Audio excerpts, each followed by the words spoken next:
Hi hello my dears, എല്ലാ പ്രിയപ്പെട്ട കൂട്ടുകാർക്കും പുതിയൊരു വീഡിയോയിലേക്ക് സ്വാഗതം. നമ്മളിപ്പോൾ ഇന്ന് ഒരു ട്രിപ്പ് പോയിക്കൊണ്ടിരിക്കുകയാണ്. കൊല്ലൂർ മൂകാംബിക, മുരുടേശ്വർ, കുടജാദ്രിക്ക് ഒന്ന് വിസിറ്റ് ചെയ്യാനുള്ളൊരു ട്രിപ്പാണ്. അപ്പോൾ നമ്മളിപ്പോൾ ആലുവയിലേക്കാണ് പോയിക്കൊണ്ടിരിക്കുന്നത്. ആലുവ ടു ബൈൻഡൂറാണ് ട്രെയിൻ ബുക്ക് ചെയ്തിട്ടുള്ളത്. ബൈൻഡൂർ സ്റ്റേഷനാണ് കൊല്ലൂർ മൂകാംബിക ടെമ്പിളിന് നിയറസ്റ്റ് ആയിട്ട് വരുന്ന സ്റ്റേഷൻ. ആക്ച്വലി ഞങ്ങൾ ട്രാവലിങ്ങും സ്റ്റേ ഒക്കെ കൂടി ഇൻക്ലൂഡ് ചെയ്തിട്ട് ഒരു 4 ദിവസത്തെ ട്രിപ്പാണ് പ്ലാൻ ചെയ്തിരുന്നത്. അൺഫോർച്ചുനേറ്റ്ലി ട്രെയിൻ 14 മണിക്കൂർ ലേറ്റ് ആയിട്ടാണ് എത്തിയത്.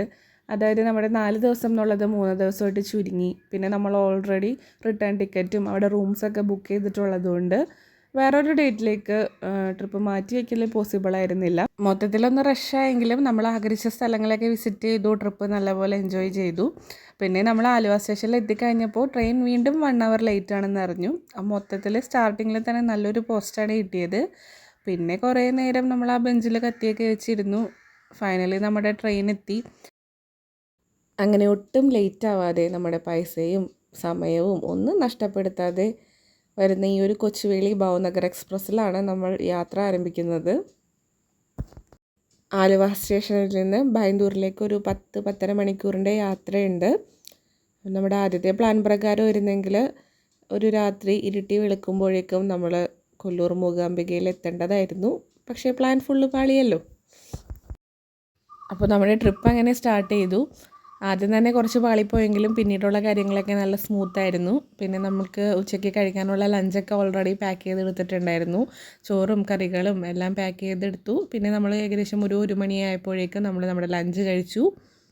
അപ്പോൾ ലഞ്ചിന് സ്പെഷ്യലായിട്ട് കൂറുക്കലർത്ത്, വൻപയർ, പപ്പടമൊക്കെയാണ് ഉണ്ടായിരുന്നത്. അപ്പോൾ അതൊക്കെ കൂട്ടി നല്ല സ്വാദിഷ്ടമായിട്ടുള്ള ലഞ്ചൊക്കെ കഴിച്ച് ഞങ്ങളങ്ങനെ യാത്ര തുടങ്ങി. പിന്നെയെന്ന് പറഞ്ഞിട്ടുണ്ടെങ്കിൽ നമുക്ക് ട്രെയിൻ വരുന്നതിന് മുമ്പ് കുറേ ടൈം ഉണ്ടായിരുന്നല്ലോ. അപ്പോൾ അടുത്തുള്ള മാതൃഭൂമി ബുക്ക് സ്റ്റാളിൽ നിന്ന് ഞാൻ ഈ ഒരു ബുക്ക് വാങ്ങിച്ചിട്ടുണ്ടായിരുന്നു. അപ്പോൾ അതൊക്കെ കുറേ നേരം ഇരുന്ന് വായിച്ചു. പിന്നെ കുറേ നേരം ഉറങ്ങി, സിനിമയൊക്കെ കണ്ട് അങ്ങനെ കുറേ ടൈം കളഞ്ഞു. അതിനിടയ്ക്ക് നല്ല നല്ല പ്രകൃതി രമണീയമായ സ്ഥലങ്ങളും എല്ലാം കണ്ട് നമ്മൾ ഏകദേശം ഒരു 10:45-11 മണിയോടടുപ്പിച്ച് ബാംഗ്ലൂർ സ്റ്റേഷനിലെത്തി. സ്റ്റേഷന് പുറത്തേക്ക് വന്നതും ഒരു പറ്റം ടാക്സിക്കാർ വന്ന് നമ്മളെ വളഞ്ഞു. കാറും ഓട്ടോയും എല്ലാം ഉണ്ടായിരുന്നു. കാറിന് 900 രൂപയും ഓട്ടോയ്ക്ക് 600 രൂപയാണ് ചാർജ് വരുന്നത്. അപ്പോൾ നമ്മുടെ സ്റ്റേഷനിൽ നിന്ന് മൂകാംബിക ടെമ്പിളിലേക്ക് ഒരു 3/4 മണിക്കൂറത്തെ യാത്രയുണ്ട്. ഏകദേശം ഒരു 30 കിലോമീറ്റർ. ചുറ്റും വനപ്രദേശമാണ്. ചെറിയ രീതിയിൽ പേടിയാവും രാത്രിയൊക്കെ വരുമ്പോൾ. അറ്റ് ലാസ്റ്റ് നമ്മൾ റൂമിലെത്തി. ലഗേജൊക്കെ അവിടെ വെച്ചു. പുറത്തേക്ക് ഇറങ്ങി എന്തെങ്കിലും കഴിക്കാനായിട്ട്. പക്ഷേ ഷോപ്പൊക്കെ ഓൾറെഡി ക്ലോസ് ചെയ്യുന്ന ടൈം ആയിട്ടുണ്ടായിരുന്നു. ഏകദേശം 11 മണിയായപ്പോഴാണ് നമ്മൾ എത്തിയത്. അപ്പോൾ അടുത്തുണ്ടായിരുന്ന കടയിൽ നിന്ന് സോഡ സർബത്തും ചെറുപഴവും ഒക്കെ കഴിച്ച് നമ്മുടെ ഡിന്നർ അങ്ങനെ അവസാനിപ്പിച്ചു. പിറ്റേ ദിവസം രാവിലെ ഒരു 5:30 ആയപ്പോഴേക്കും ഞങ്ങളെല്ലാവരും കുളിച്ച് റെഡിയായി ഇപ്പോൾ ക്ഷേത്രത്തിലേക്ക് പോയിക്കൊണ്ടിരിക്കുകയാണ്. അപ്പോൾ അധികം തിരക്കൊന്നും ഉണ്ടായിരുന്നില്ല. അതുകൊണ്ട് കുറേ ക്യൂ ഒന്നും നിൽക്കേണ്ട വന്നില്ല. സ്കൂൾ ഓപ്പണിങ്ങിൻ്റെയൊക്കെ ടൈം ആയതുകൊണ്ട് തിരക്കൊക്കെ ഏറെക്കുറെ കഴിഞ്ഞിട്ടുണ്ടായിരുന്നു. അപ്പോൾ എല്ലാ കൊല്ലവും ഒരു ഏപ്രിൽ മെയ് മാസമൊക്കെ ആകുമ്പോഴേക്കും ഞങ്ങൾ കൊല്ലൂർക്ക് പോകാനുള്ളൊരു പദ്ധതി റെഡിയാക്കും. പിന്നെ അതെന്തെങ്കിലും കാരണം കൊണ്ട് നടക്കില്ല. അപ്പോൾ ഈ കൊല്ലം എന്തായാലും നമ്മൾ ടിക്കറ്റൊക്കെ റെഡിയാക്കി നേരെ പോന്നു. അപ്പോൾ അകത്തേക്ക് കയറി കഴിഞ്ഞപ്പോൾ ചെറിയൊരു ക്യൂവേ ഉണ്ടായിരുന്നുള്ളൂ. അപ്പോൾ നമ്മൾ നേരെ പോയി ക്യൂവിൽ നിന്നു. പിന്നെ ഇത് കൂടാതെ നമുക്ക് പെട്ടെന്ന് ദർശനം വേണമെന്നുണ്ടെങ്കിൽ 250 രൂപ കൊടുത്തിട്ട് സ്പെഷ്യൽ ക്യൂവിൽ നിൽക്കാവുന്നതാണ്. അപ്പോൾ ഇന്നധികം തിരക്കൊന്നും ഇല്ലാത്തതുകൊണ്ട് ക്യൂ ഒക്കെ പെട്ടെന്ന് പോയി നമുക്ക് നല്ലപോലെ തൊഴാനൊക്കെ പറ്റി. പിന്നെ തൊഴുതിറങ്ങിയിട്ട് അവിടെ തന്നെ ഒരു രഥമുണ്ട്. അപ്പോൾ രഥത്തിൻ്റെ അടുത്ത് വന്ന് നിന്ന് നമ്മൾ കുറച്ച് ഫോട്ടോസൊക്കെ എടുത്തു. പിന്നെ ഇവിടുത്തെ ദർശന സമയം വരുന്നത് രാവിലെ 5:30 മുതൽ ഉച്ചയ്ക്ക് 1:30 വരെയും പിന്നെ വൈകിട്ട് 3 മണി മുതൽ രാത്രി 9 മണി വരെയുമാണ്.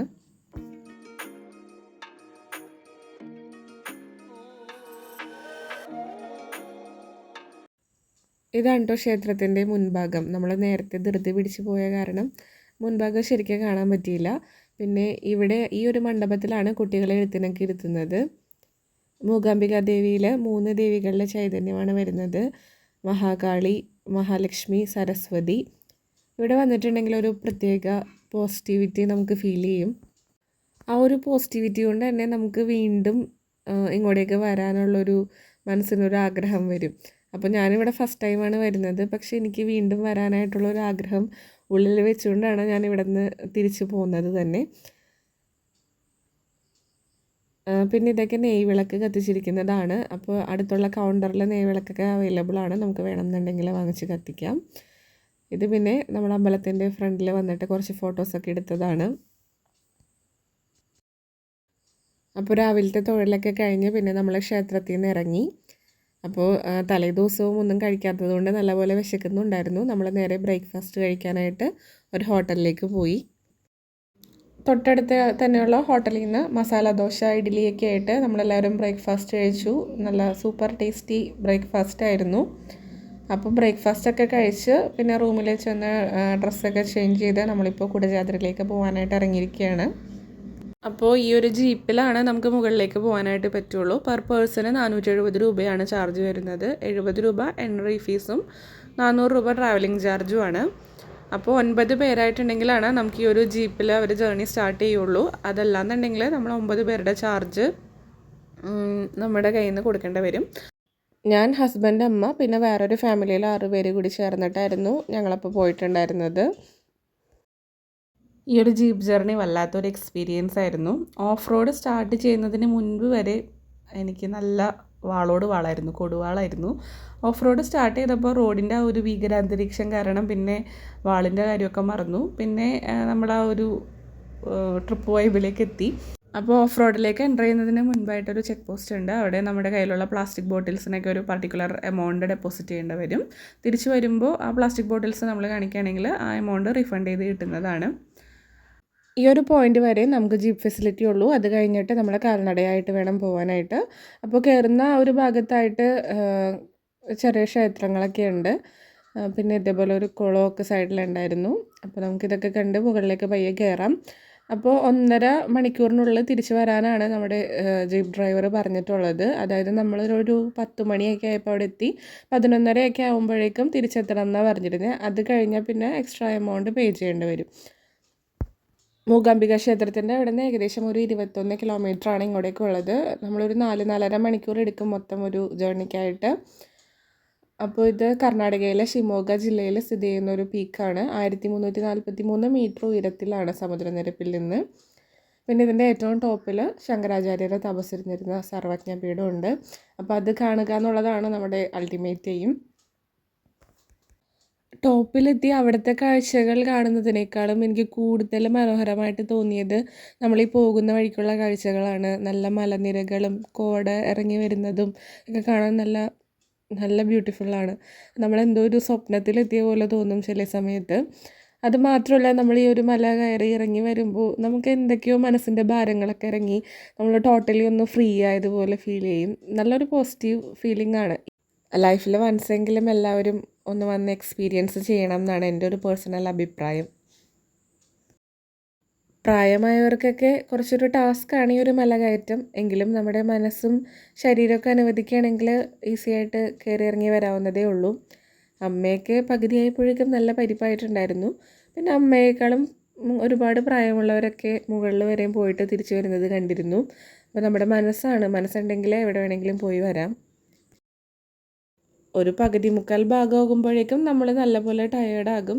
എന്നിരുന്നാലും ഇത്രയും വന്ന സ്ഥിതിക്ക് നമ്മൾ മുകളിലെത്തി അത് കണ്ടിട്ടേ ഇറങ്ങുമെന്നുള്ളൊരു വാശിക്ക് വീണ്ടും വീണ്ടും മുകളിലേക്ക് തന്നെ നമ്മൾ ആഞ്ഞ് നടക്കും.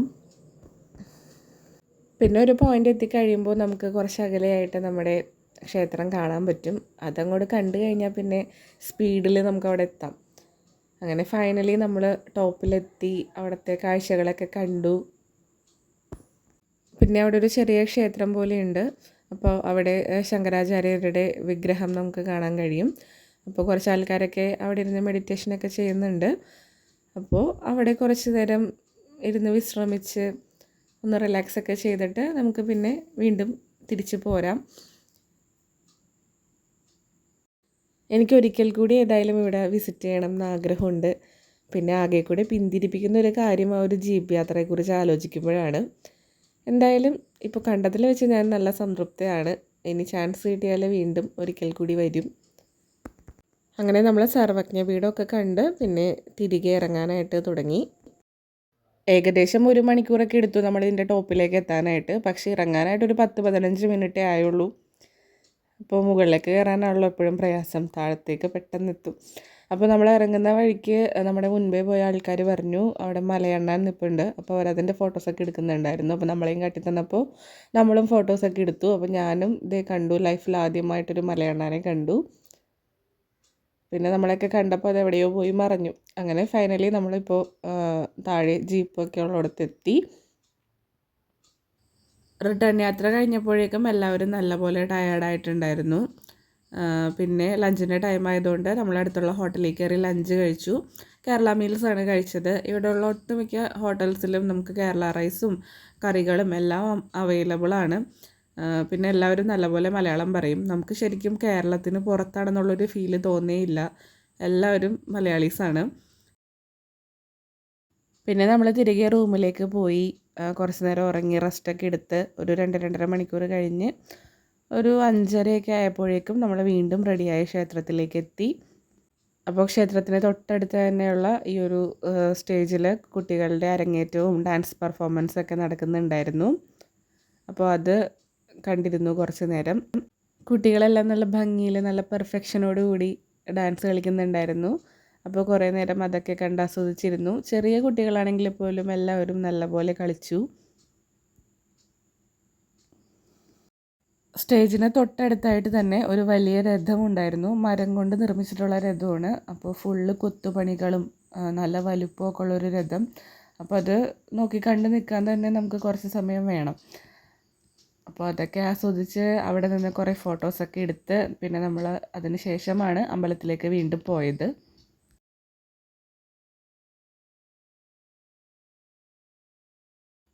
വൈകുന്നേരം നമ്മൾ തൊഴാൻ പോയപ്പോഴും ചെറിയൊരു ക്യൂ ആണ് ഉണ്ടായിരുന്നത്. നല്ലപോലെ തൊഴാനൊക്കെ പറ്റി. അതിനുശേഷം അവിടെയൊക്കെ തന്നെ ഒന്ന് കറങ്ങി നടന്നു. പിന്നെ ഈ കാണുന്നതാണ് സ്വർണ്ണത്തേര്. ചില വിശേഷ ദിവസങ്ങളിലും അല്ലെങ്കിൽ ആരെങ്കിലും വഴിപാടൊക്കെ നേരുമ്പോഴാണ് സ്വർണ്ണത്തേരിൽ ദേവിയെ എഴുന്നള്ളിക്കുന്നത്. നമ്മുടെ ഭാഗ്യത്തിന് ഇന്ന് ആരുടെയോ വഴിപാടുണ്ടായിരുന്നു. അതുകൊണ്ട് നമുക്ക് കാണാൻ പറ്റി. സ്വർണ്ണത്തേരും വെള്ളിപ്പല്ലക്കിലൊക്കെ ഉള്ള എഴുന്നള്ളിപ്പൊക്കെ നല്ലപോലെ കാണാൻ പറ്റി. അപ്പോൾ രാത്രി ഒരു 8 മണി കഴിയുമ്പോഴാണ് ഈ ഒരു ചടങ്ങുകളൊക്കെ നടക്കുന്നത്. നമ്മളതുവരെയും അവിടെ വെയിറ്റ് ചെയ്തിരുന്നു. പിന്നെ ഇതിന് ശേഷം ഇനി കഷായ വിതരണം കൂടിയുണ്ട്. ആദ്യം ഒരു വട്ടം പ്രദക്ഷിണം കഴിഞ്ഞു. ഇനിയാണ് വെള്ളിപ്പല്ലക്കിലുള്ള പ്രദക്ഷിണം.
അടുത്തത് ഇനി സ്വർണ്ണത്തേരിലാണ് എഴുന്നള്ളിപ്പ് നടത്തുന്നത്.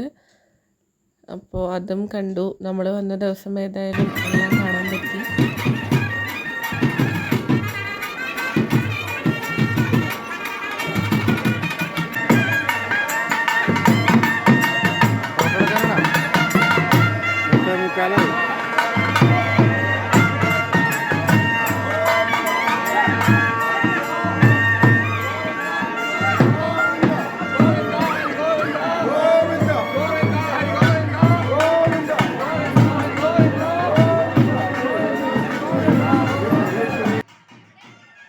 അപ്പോൾ ഈ ഒരു പല്ലക്കിലേറിയിട്ടുള്ള ഒരു പ്രദക്ഷിണം കൂടി കഴിഞ്ഞിട്ടുണ്ടെങ്കിൽ ഈ ഒരു ചടങ്ങുകളൊക്കെ കഴിഞ്ഞു. അതിനുശേഷം പിന്നെ നമ്മൾ പ്രസാദൂട്ടിനാണ് പോയത്. അപ്പോൾ ഉച്ചയ്ക്കും രാത്രിയും പ്രസാദൂട്ടുണ്ട്.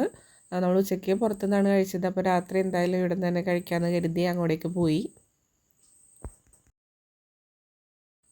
അപ്പോൾ ഇതായിരുന്നു ഇവിടുത്തെ പ്രസാദൂട്ടിന് നമുക്ക് കിട്ടിയത്. നമ്മുടെ പൊന്നിയരിയുടെ ചോറും പിന്നെ സാമ്പാറും രസവും അങ്ങനെ എന്തോ ഒരു കറിയും കൂടി ഉണ്ടായിരുന്നു. പിന്നെ തൈരും ഉണ്ടായിരുന്നു. അപ്പോൾ പ്രസാദൂട്ടൊക്കെ കഴിഞ്ഞ് നമ്മൾ കിടന്നുറങ്ങി. പിറ്റേ ദിവസം രാവിലെ വീണ്ടും ഒന്ന് ക്ഷേത്രത്തിലേക്ക് പോയി. അതിനുശേഷം നമ്മൾ ബ്രേക്ക്ഫാസ്റ്റ് കഴിഞ്ഞിട്ട് ഇനി നേരെ മുരുടേശ്വറിലേക്കാണ് പോകുന്നത്. കൊല്ലൂരിൽ നിന്ന് മുരുടേശ്വറിലേക്ക് ഏകദേശം ഒരു 1.5 മണിക്കൂറോളം നമുക്ക് യാത്ര ചെയ്യാനുണ്ട്. ഈ ക്ഷേത്രം തീരപ്രദേശത്ത് സ്ഥിതി ചെയ്യുന്നൊരു ക്ഷേത്രമാണ്. ഈ ക്ഷേത്രത്തിൻ്റെ 3 വശവും ലക്കാടി കടലിലെ വെള്ളത്താൽ ചുറ്റപ്പെട്ടിരിക്കുകയാണ്. പിന്നെ ഇതിൻ്റെ ഫ്രണ്ടിലായിട്ട്, അതായത് നമ്മുടെ ക്ഷേത്രത്തിൻ്റെ ഫ്രണ്ടിൽ ഒരു ഗോപുരമുണ്ട്. 20 നിലകളുള്ള ഒരു ഗോപുരമാണ്. അതിൽ 18ാമത്തെ നിലയിലേക്ക് നമുക്ക് ലിഫ്റ്റ് വഴിയിട്ട് കയറാനായിട്ട് പറ്റും.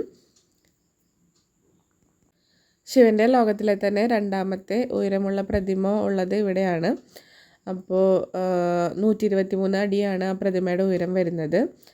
അപ്പോൾ നമുക്ക് ചെരുപ്പൊക്കെ അവിടുത്തെ ലോക്കറിൽ വെച്ചിട്ട് നമുക്ക് അകത്തേക്ക് കയറാൻ പറ്റും. ഫസ്റ്റ് തന്നെ അപ്പോൾ നമ്മൾ ലിഫ്റ്റ് വഴി ആ ഒരു ഗോപുരത്തിൻ്റെ മുകളിലേക്കാണ് കയറുന്നത്. അപ്പോൾ ഇതാണ് 18ാമത്തെ നിലയിൽ എത്തിക്കഴിഞ്ഞിട്ടുള്ള കാഴ്ച. 3 ജനലുകളുണ്ട്. ആ ജനലുകളിൽ ഒന്നിലൂടെ നോക്കിയാൽ ഈ ഒരു കടലും, 2ലൂടെ പിന്നെ നമുക്ക് ശിവൻ്റെ ആ ഒരു പ്രതിമ നല്ല ഫുൾ വ്യൂവിൽ കാണാൻ പറ്റും. പിന്നെ ഒരു വിൻഡോയിലൂടെ നോക്കുമ്പോൾ റോഡൊക്കെയാണ് നമുക്ക് കാണാൻ പറ്റുന്നത്. അപ്പോൾ 18ാമത്തെ നിലയിലേക്ക് മാത്രമേ നമുക്ക് പ്രവേശനമുള്ളൂ. ബാക്കിയെല്ലാം ക്ലോസ്ഡ് ആണ്. അപ്പോൾ ലിഫ്റ്റിലേക്ക് എൻ്റർ ചെയ്യുന്നതിന് 20 രൂപയാണ് പെർ ഹെഡ് ചാർജ് വരുന്നത്. അപ്പോൾ ഫസ്റ്റ് തന്നെ നമ്മൾ ഈ ഒരു ഗോപുരത്തിലേക്കാണ് കയറിയത്. ഇനി ഇവിടെ നിന്ന് ഇറങ്ങിയിട്ട് നമുക്ക് ക്ഷേത്രത്തിലേക്ക് പോകാം. ക്ഷേത്രത്തിലേക്ക് ഉള്ള ക്യൂ ആണിത്. ഒരു പ്രോപ്പറായിട്ടുള്ളൊരു ക്യൂ സിസ്റ്റം ഉണ്ടായില്ല. മൊത്തം തിക്കും തിരക്കുമായിരുന്നു. പിന്നെ ഇവിടെ മലയാളികൾ മാത്രമല്ല കേട്ടോ, പല ദേശത്തു നിന്നുള്ള ആൾക്കാരൊക്കെ ഉണ്ടായിരുന്നു. അപ്പോൾ നമ്മൾ ക്ഷേത്രത്തിൽ തൊഴുതോടെ വീഡിയോഗ്രാഫി എന്നല്ല അവിടെ അല്ലായിരുന്നു. അതിന് ശേഷമാണ് ഈ പ്രതിമയുടെ അടുത്തേക്ക് പോകുന്നത്. നല്ല വെയിലായതുകൊണ്ട് നമ്മൾ നല്ലപോലെ ടയേർഡായിട്ടുണ്ടായിരുന്നു. രാവിലെ വൈകുന്നേരം സമയങ്ങളിലൊക്കെ വരുന്നതായിരിക്കും ബെറ്റർ. പിന്നെ നമുക്കിന്ന് ഉച്ചയ്ക്ക് തിരിച്ചു പോകാനുള്ളത് കൊണ്ട് നമ്മൾ ധൃതി പിടിച്ചാണ് ഇവിടേക്ക് ചുറ്റി കണ്ടത്. രാത്രി ഇവിടെ ലൈറ്റ് ഷോ ഉണ്ട്. നമ്മളുടെ പ്ലാൻ പ്രകാരം നമ്മളിവിടെ സെക്കൻഡ് ഡേ എത്തേണ്ടതായിരുന്നു. പിന്നെ ട്രെയിൻ പണി തന്നതുകൊണ്ട് നമുക്ക് ലാസ്റ്റ് ഡേ ആണ് ഇങ്ങോട്ടേക്ക് എത്താൻ പറ്റിയത്. പിന്നെ ഞാൻ ടൂറിസ്റ്റ് പ്ലേസിലൊക്കെ വരുമ്പോൾ ഇതേപോലെ ഫോട്ടോസ് എടുക്കാൻ പറ്റുമെങ്കിൽ ഞാൻ എടുത്ത് സൂക്ഷിക്കാറുണ്ട് ഒരു മെമ്മറിക്കായിട്ട്. അപ്പോൾ ഫോട്ടോ എടുക്കലൊക്കെ കഴിഞ്ഞ് നമ്മൾ പിന്നെ തിരിച്ച് ബാംഗ്ലൂർ സ്റ്റേഷനിലെത്തി. നമ്മുടെ ട്രെയിനിനായിട്ടുള്ള വെയിറ്റിങ്ങിലായിരുന്നു. പിന്നെ ലഞ്ചൊക്കെ ക്യാൻറ്റീനിൽ നിന്ന് കഴിച്ചു. ഇവിടുത്തെ നമ്മുടെ കോച്ച് പൊസിഷൻ അനുസരിച്ച് നല്ല നട്ടാറ വെയിലത്ത് നമുക്ക് വന്ന് വെയിറ്റ് ചെയ്യേണ്ട വന്നു. നല്ല ചൂടായിരുന്നു. ഇരിക്കാനൊരു ബെഞ്ച് പോലും ഉണ്ടായിരുന്നില്ല. അങ്ങനെ കുറച്ച് നേരത്തെ കാത്തിരിപ്പിനൊടുവിൽ നമ്മുടെ ഓഗ എക്സ്പ്രസ്സിനാണ് നമ്മൾ തിരിച്ചു പോകുന്നത്. ട്രെയിൻ എത്തി. അപ്പോൾ ഇതൊക്കെയായിരുന്നു ഞാൻ കൊല്ലൂർ മൂകാംബിക, കുടജാദ്രി, മുരുടേശ്വറിലൊക്കെ കണ്ട കാര്യങ്ങളും വിശേഷങ്ങളൊക്കെ. അപ്പോൾ നിങ്ങൾക്ക് വീഡിയോ ഇഷ്ടമായെങ്കിൽ ലൈക്ക് ചെയ്യുക. വീഡിയോയെക്കുറിച്ചുള്ള അഭിപ്രായങ്ങളും നിർദ്ദേശങ്ങളൊക്കെ താഴെ കമൻറ്റ് ബോക്സിൽ കമൻറ്റ് ചെയ്യാനായിട്ട് മറക്കരുത്. എല്ലാവർക്കും thank you for watching. Keep supporting. അടുത്തൊരു നല്ല വീഡിയോവുമായി നമുക്ക് ഉടൻ തന്നെ കാണാം. അതുവരേക്കും ബൈ.